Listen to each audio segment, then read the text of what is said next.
Hey guys, welcome to another edition of Frank and Friends, and today I'm with the legend, Dave Edwards. Hey everybody. And we're in Illinois at the Timberley Youth Camp, and I'll always look up to Dave. Good night, the guy's 6'4". We were at Walmart the other night. We were at the Super Walmart with Super Dave. Dave, you ever wear a cape? Not that anyone knows of. Have you been to Cape Cod? I have not, although I have had codfish before. Hey man, that sounds not only sketchy, that's fishy.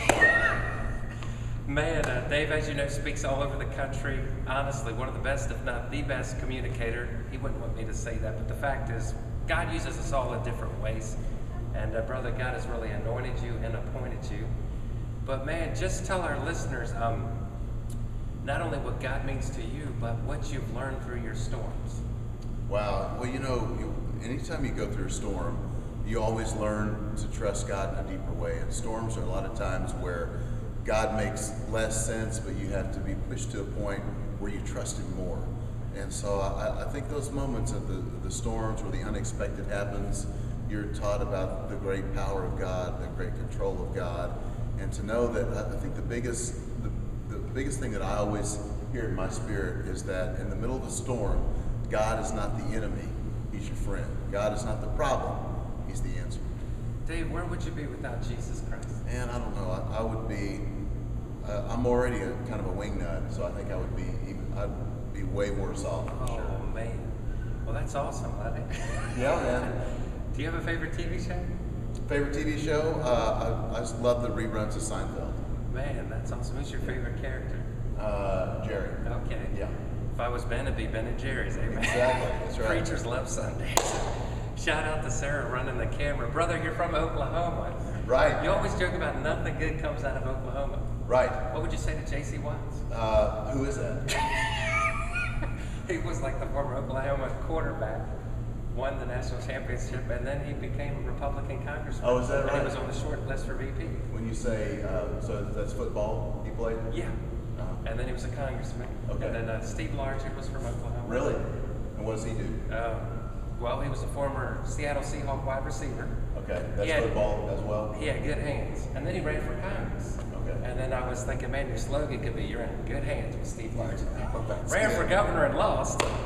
But man, at least he was in the race. Okay, all right. But talking about the spiritual race, we got home court advantage. You cannot live life without the Lord. What would you say to those folks who say Christianity is boring? I'd say that's totally misguided, because the journey of faith is always a journey to the unknown, and there's always a sense of adrenaline in trusting God, because you don't really know what's going to happen or really how things unfold, and that is the radical side of faith and committing radical acts of trust, where we just lean the full weight of our life into the power and the ability of God to get us through those moments. And so I would say the idea that it's boring is misguided, and I would say to someone who has either heard that or thought it, and you've got to step into it to know that that is really not the case. Man, you said, I think one time one of your favorite verses is despise not small beginnings. Right.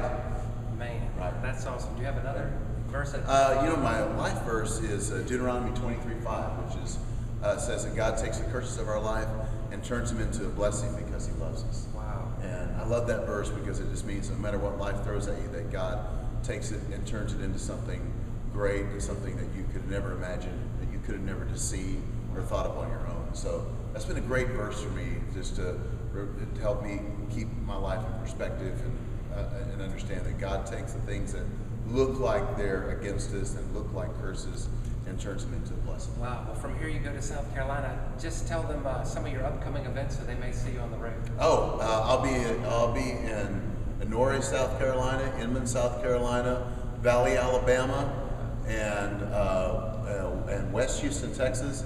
And you can see my schedule on davetown.com. That's right. Amen. Well, man, Dave, I love you, buddy. And what would you like to leave our viewers with? I would say, now, Sarah, can you see the goal behind me? Yeah. Yep. We were sitting here, Frank, talking, and I was thinking about when the guys hit a three-pointer, from this outer ring right here. Of course, once again, I don't know anything about sports, but I know that the hitting the three-pointer in life means that you have to know the main person, because there has to be a moment you've given your life to Christ, that you have to know the main purpose of why you're on this earth, which is and to demonstrate the life of Christ to other people. And you have to dial into the main power and to know that you're not your own source, that Jesus is. And so I would just say, make sure that before you go any further, that you hit the three-pointer. Amen. And in basketball, when you take a shot, your fingers point to the rim. But as Christians, we need to be pointing them not to the rim, but to Him.